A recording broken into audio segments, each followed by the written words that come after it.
Chapter 14.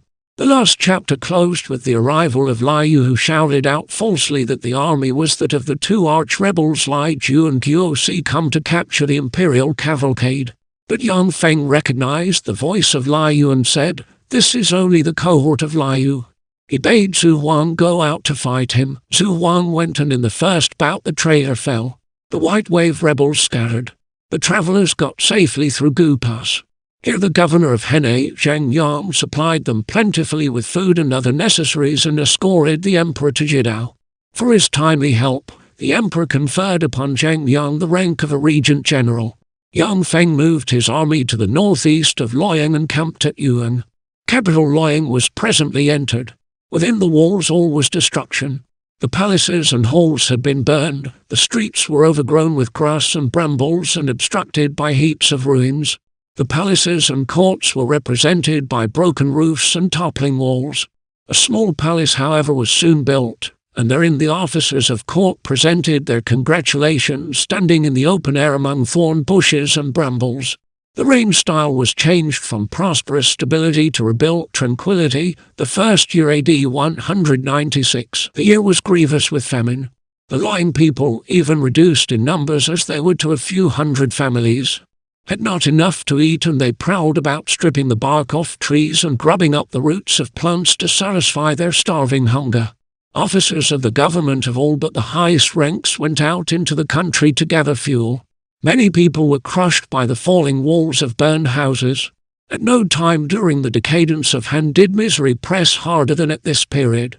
A poem written in pity for the sufferings of that time says, "Mortally wounded, the white serpent poured forth its life blood at Mengdeng hills. Blood-red pennons of war waved then in every quarter. Chieftain with chieftain strove and raided each other's borders. Midst the turmoil and strife the kingship even was threatened. Wickedness stalks in a country when the king is a weakling. Brigandage always is rife when a dynasty's failing. Had one a heart of iron, wholly devoid of feeling, yet would one surely grieve at the sight of such desolation." Imperial guardian Yang Bio memorialized the throne, saying, "The decree issued to me some time ago has never been acted upon. Now Cao Cao is very strong in the Shandong Mountains, and it would be well to associate him in the government that he might support the ruling house."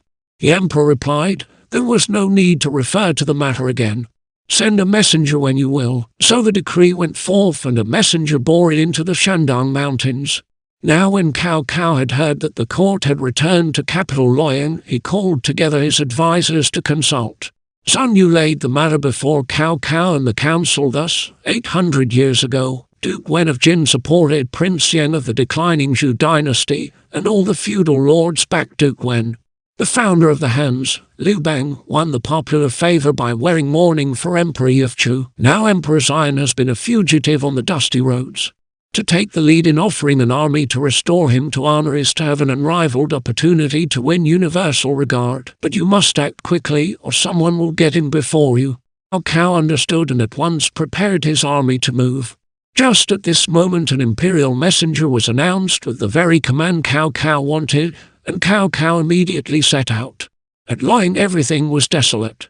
The walls had fallen, and there were no means of rebuilding them, while rumors and reports of the coming of Li Ju and Guosi kept up a state of constant anxiety. The frightened emperor spoke with Yang Feng, saying, "What can be done? There is no answer from the east of Fujian, and our enemies are near." Then Yang Feng and Han Xian said, "We, your ministers, will fight to the death for you." But Dong Cheng said, "The fortifications are weak and our military resources small, so that we cannot hope for victory, and what does defeat mean? I see nothing better to propose than a move into the east of Fujian Mountains."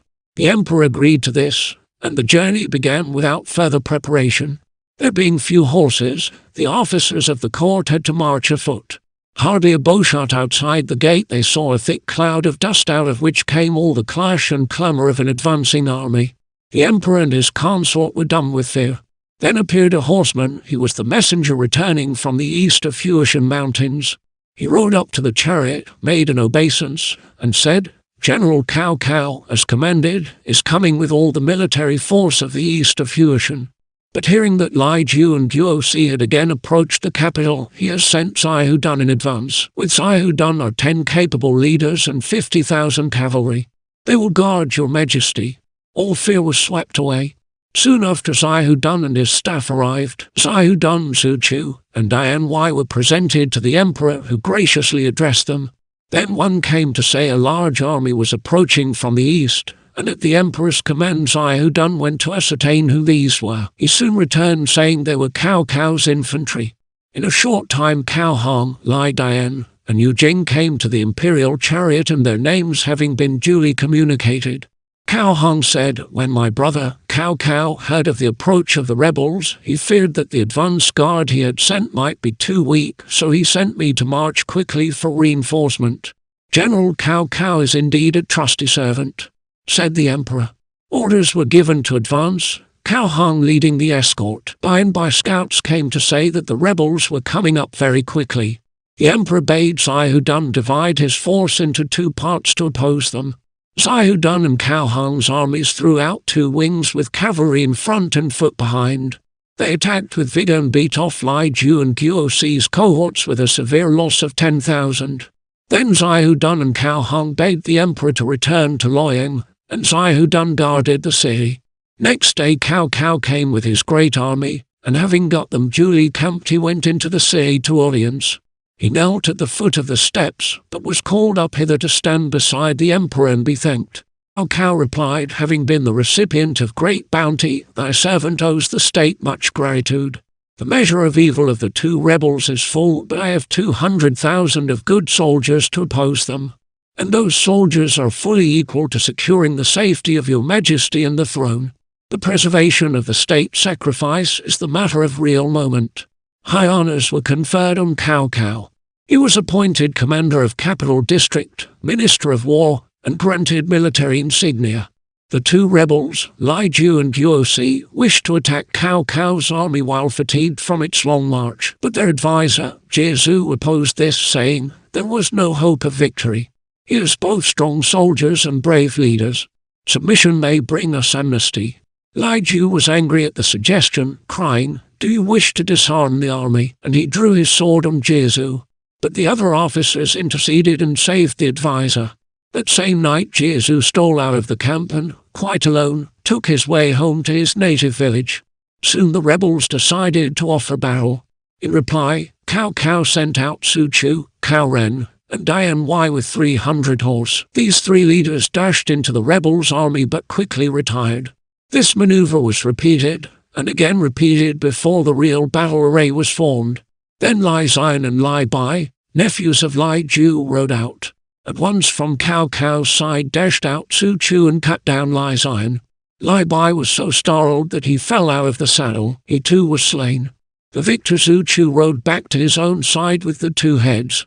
When Su Chu offered them to the chief, Cao Cao patted him on the back, crying, "You are really my Fen Qi." Next a general move forward was made, Xiahou Dun and Cao Hong leading the 2 wings and Cao Cao in the center. They advanced to the roll of the drum. The rebels fell back before them and presently fled. They pursued, Cao Cao himself leading, sword in hand. The slaughter went on till night. 10,000s were killed and many more surrendered. Lai Ju and Guo Si went west, flying in panic like dogs from a falling house. Having no place of refuge, they took to the hills and hid among the brushwood. Cao Cao's army returned and camped again near the capital.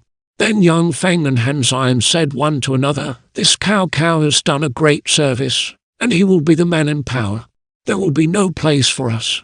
So they represented to the emperor that they wished to pursue the rebels, and under this excuse withdrew their army and camped at Dalian.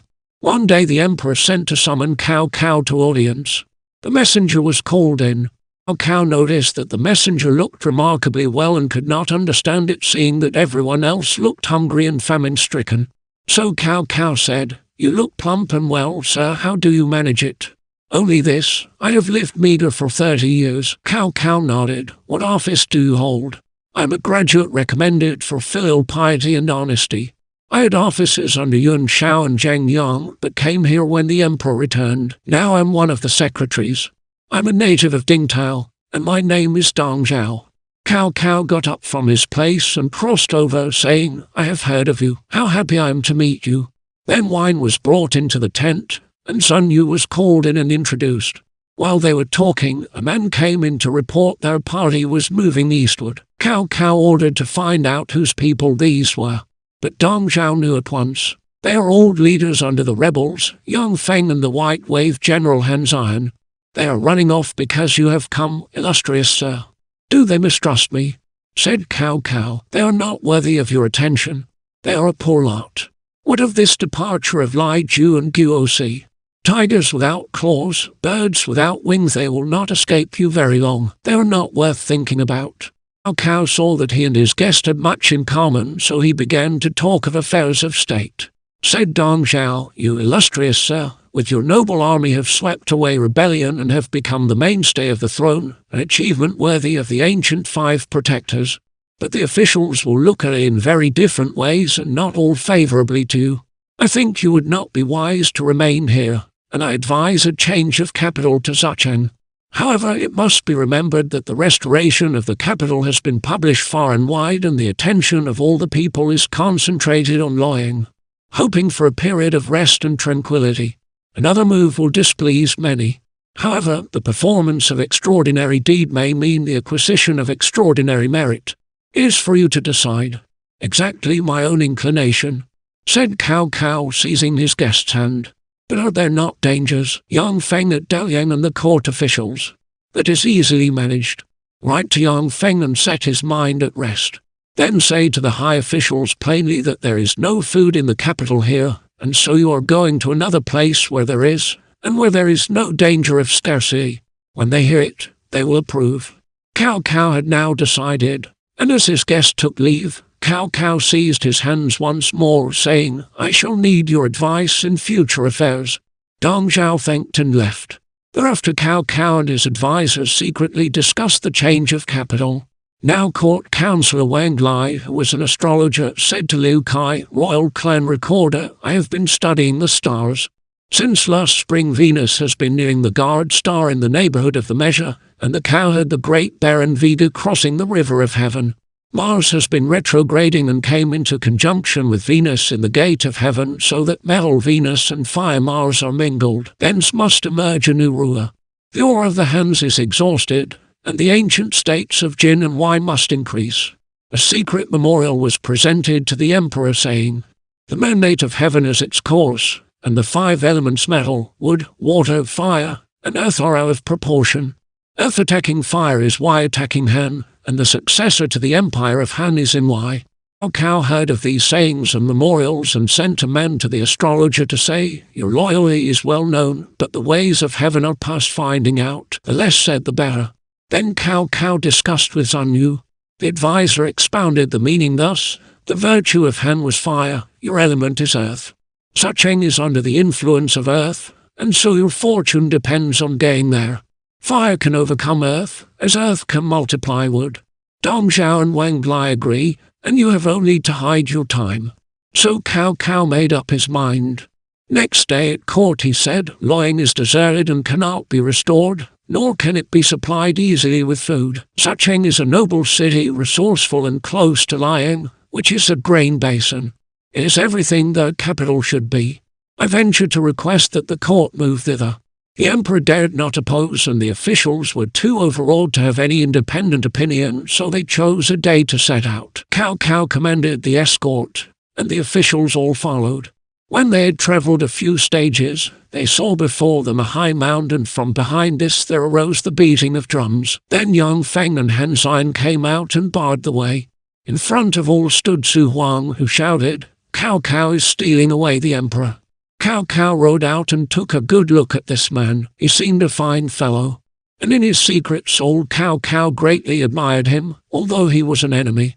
Then Cao Cao ordered Su Chu to go and fight Su Huang. The combat was battle-axe against broadsword, and the 2 men fought more than 100 bouts without advantage to either side. Cao Cao then beat the gongs and drew off his troops. In the camp a council was called. Cao Cao said, "The 2 rebels themselves need not be discussed, but Su Huang is a fine general, and I was unwilling to use any great force against him. I want to win him over to our side." Then stepped out Man Chong, replying, "Do not let that trouble you. I will have a word with him.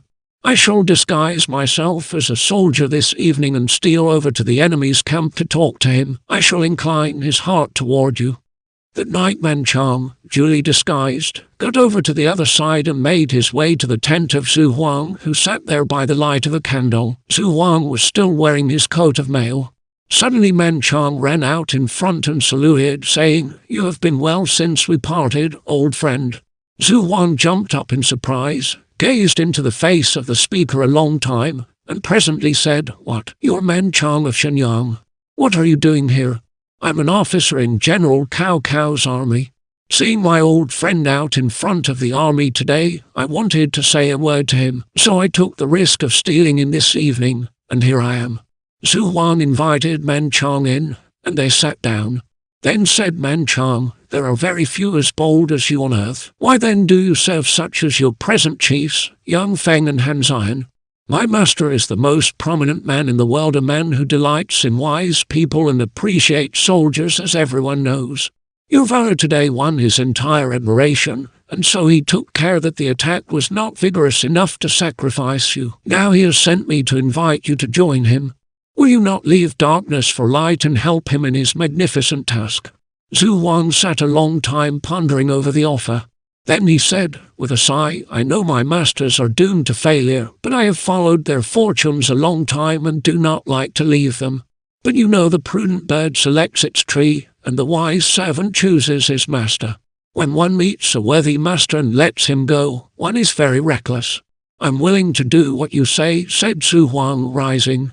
"Why not put these two to death as an introductory gift?" said Man Chong. "It is very wrong for a servant to slay his master. I will not do that." "True. You're really a good man." Then Zhu Huang, taking only a few horsemen of his own men with him, left that night and deserted to Cao Cao. Soon someone took the news to Yang Feng, who at the head of 1,000 strong horsemen set out to capture the deserter. As they drew close, Yang Feng called out, "Betrayer, stop there." But Yang Feng fell into an ambush. Suddenly the whole mountainside was lit up with torches, and out sprang Cao Cao's troops, he himself being in command. "I have been waiting here a long time. Do not run away," cried Cao Cao. Yang Feng was completely surprised and tried to draw off, but was quickly surrounded. Then Han Zian came to his rescue, and a confused battle began. Yang Feng succeeded in escaping, while Cao Cao kept up the attack on the two disordered armies. A great number of the rebels gave in, and the leaders found they had too few men left to maintain their independence, so they betook themselves to Yuanshu. When Cao Cao returned to camp, the newly surrendered general was presented and well received. Then again the cavalcade set out for the new capital. In due time they reached Sucheng, and they built palaces and halls, an ancestral temple and an altar, terraces and public offices. The walls were repaired, storehouses built, and all put in order. Then came the rewards for Cao Cao's adherents and others. Dong Cheng and 13 others were raised to rank of lordship. All good service was rewarded. Certain others again, who deserved it, were punished, all according to Cao Cao's sole decision. Cao Cao made himself Prime Minister, Regent Marshal, and Lord of Whooping. Sun Yu was made Imperial Councillor and Chair of the Secretariat. Sun Yu, Minister of War. Guo Jie, Minister of Rights and Religion. Liu Yi, Minister of Works. Mao Jai, Minister of Agriculture, and together with Ren Jun, they were put over the supervision of military farms and stores. Cheng Yu was appointed Lord of Dongping. Dong Xiao, Magistrate of Luoyang. Men Chang, Magistrate of Sucheng. Zaihu Dun, Zaihu Yuan, Cao Ren, Cao Hong, Lu Kaiyan, Lai Dian, Yu Jing, Yu Jin, and Zhu Huang were made commanders. Zhu Chu and Dian Wei, commanders of Capital District. All good service received full recognition. Cao Cao was then the one man of the court. All memorials went first to him and were then submitted to the throne. When state matters were in order, Cao Cao gave a great banquet in his private quarters to all his advisers, and affairs outside the capital were the subject of discussion. Then Cao Cao said, "Liu Bei has his army at Suzhou, and he carries on the administration of the region." Liu Bu fled to Liu Bei when defeated, and Liu Bei gave Liu Bu Xiaopai to live in. If these two agreed to join forces and attack, my position would be most serious. What precautions can be taken? Then rose Su Chu, saying, "Give me 50,000 of picked soldiers, and I will give the Prime Minister both their heads." Sun Yu said, "O leader, you are brave, but we must consider the present circumstance. We cannot start a sudden war just as the capital has been changed. However, there is a certain ruse known as rival tigers and one prey. Liu Bei has no decree authorizing him to govern the region. You, Sir Prime Minister, can procure one for him, and when sending it, and so conferring upon him the right in addition to his might, you can enclose a private note telling him to get rid of Lu Bu. If he does, then he will have lost a vigorous warrior from his side, and he could be dealt with as occasion serve. Should he fail, then Lu Bu will slay him. This is the rival tigers and one prey ruse. They wrangle and bite each other." Cao Cao agreed that this was a good plan, so he memorialized for the formal appointment, which he sent to Liu Bei. Liu Bei was created general who conquers the east, lord of Yicheng, and imperial protector of Suzhou as well. At the same time, a private note was enclosed. In Suzhou, when Liu Bei heard of the change of capital, he began to prepare a congratulatory address. In the midst of this, an imperial messenger was announced and was met with all ceremony outside the gate. When the epistle had been reverently received, a banquet was prepared for the messenger. The messenger said, "This decree was obtained for you by Prime Minister Cao Cao." Liu Bei thanked him. Then the messenger drew forth his secret letter. After reading it, Liu Bei said, "This matter can be easily arranged." The banquet over and the messenger conducted to his lodging to seek repose. Liu Bei, before going to rest, called in his counselors to consider the letter. "There need be no compunction about putting him to death," said Zhang Fei. "Lu Bu is a bad man, but he came to me for protection in his weakness. How can I put him to death?" "That would be immoral," said Liu Bei. "If he was a good man, it would be difficult," replied Zhang Fei. Liu Bei would not consent. Next day, when Lu Bu came to offer congratulations, he was received as usual. He said, "I have come to felicitate you on the receipt of the imperial bounty." Liu Bei thanked him in due form, but then he saw Zhang Fei draw his sword and come up the hall as if to slay Lu Bu. Liu Bei hastily interfered and stopped Zhang Fei. Lu Bu was surprised and said, "Why do you wish to slay me, Zhang Fei?" "Cao Cao says you are immoral and tells my brother to kill you," shouted Zhang Fei. Liu Bei shouted again and again to Zhang Fei to go away, and he led Lu Bu into the private apartments out of the way. Then he told Lu Bu the whole story and showed him the secret letter. Lu Bu wept as he finished reading. "This is the miscreant scheme for sowing discord between us. Be not anxious, elder brother," said Liu Bei. "I pledge myself not to be guilty of such an infamous crime." Lu Bu again and again expressed his gratitude, and Liu Bei kept him for a time. They remained talking and drinking wine till late. Asked Guan Yu and Zhang Fei later, "Why not kill him?" Liu Bei said, "Because Cao Cao fears that Lu Bu and I may attack him. He is trying to separate us and get us to swallow each other, while he steps in and takes the advantage.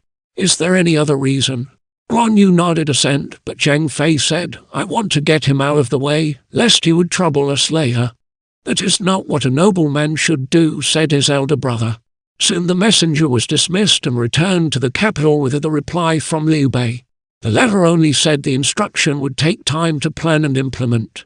But the messenger, when he saw Cao Cao, told him the story of Liu Bei's pledge to Lu Bu. Then said Cao Cao, "The plan has failed. What next?" Sun Yu replied, "I have another trick called Tiger Against Wolf, in which the tiger is made to gobble up the wolf." "Let us hear it," said Cao Cao. "Send to Yuan Shu to say that Liu Bei has sent up a secret memorial to the throne that he wishes to subdue the southern regions around the Huai River. Yuan Shu will be angry and attack him. Then you will order Liu Bei to dispose of Yuan Shu and so set them destroying each other. Lu Bu will certainly think that is his chance and turn traitor. This is the tiger against wolf trick." Cao Cao thought this good and sent the messenger and also sent a false edict to Liu Bei. When this came, the messenger was received with all the ceremonies, and the edict ordered the capture of Yuan Shu. After the departure of the bearer, Liu Bei called Mai Zhu, who pronounced it a ruse. "It may be," said Liu Bei, "but the royal command is not to be disobeyed." So the army was prepared and the day fixed. Sun Quan said, "A trusty man must be left on guard of the city. And Liu Bei asked which of his brothers would undertake this task. "I will guard the city," said Guan Yu. "I am constantly in need of your advice, so how can we part?" said Liu Bei. "I will guard the city," said Zhang Fei. "You will fail," said Liu Bei. "After one of your drinking bouts, you will get savage and flog the soldiers. Besides, you are rash and will not listen to anyone's advice. I shall be uneasy all the time.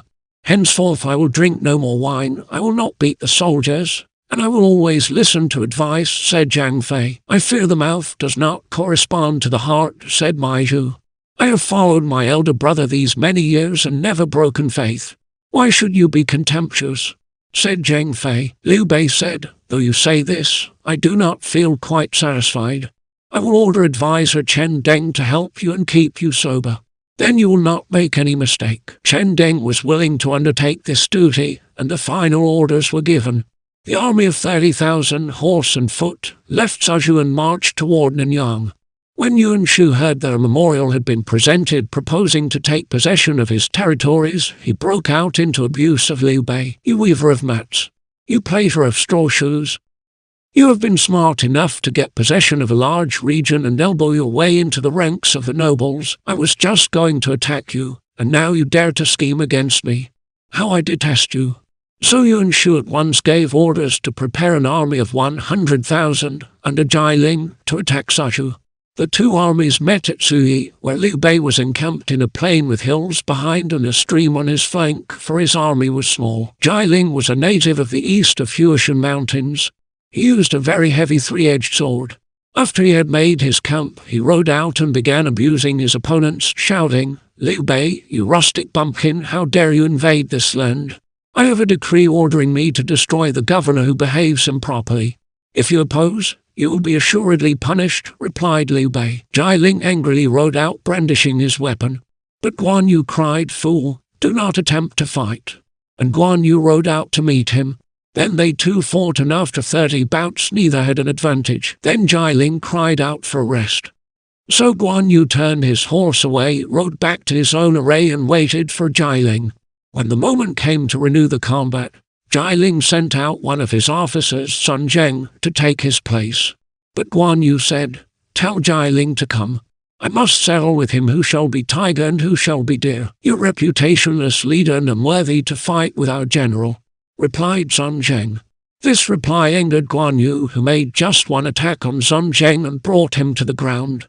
At this success Liu Bei urged on the army, and Jai Ling's troops were defeated. They retired to the mouth of River Huayin and declined all challenges. However, many of their troops were sent into Liu Bei's camp for harassment, and many of them were slain. The two armies thus stood facing each other. In Suzhou, after Liu Bei had started on his expedition, Zhang Fei placed his colleague and helper, Chen Deng, in charge of the administration of the region, keeping military affairs under his own supervision.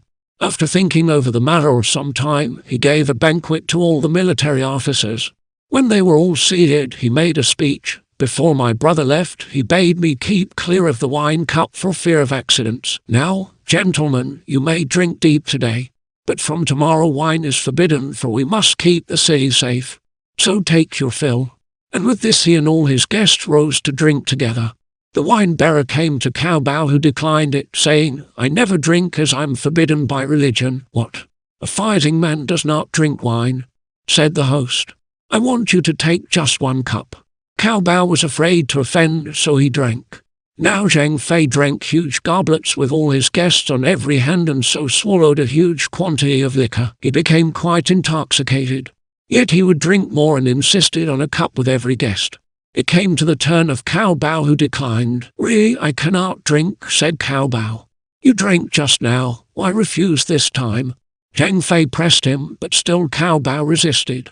Then Zhang Fei in his drunken madness lost control of his temper and said, "If you disobey the orders of your general, you shall be beaten 100 strokes." And he called in his guards. Here Chen Deng interfered, saying, "Do you remember the strict injunctions of your brother before he left? You civilians attend to your civil business and leave us alone," said Zhang Fei. The only way of escape for the guest was to beg remission, and Cao Bao did so, saying, "Sir, if you saw my son-in-law's face, you would pardon me." "Who is your son-in-law?" "Lu Bu." I did not mean to have you really beaten, but if you think to frighten me with Lu Bu, I will. I will beat you as if I were beating him," said Zhang Fei. The guests interposed to beg him off, but their drunken host was obdurate, and the unhappy guest received 50 blows. Then at the earnest prayers of the others the remainder of the punishment was remitted. The banquet came to an end, and the beaten Cao Bao went away burning with resentment.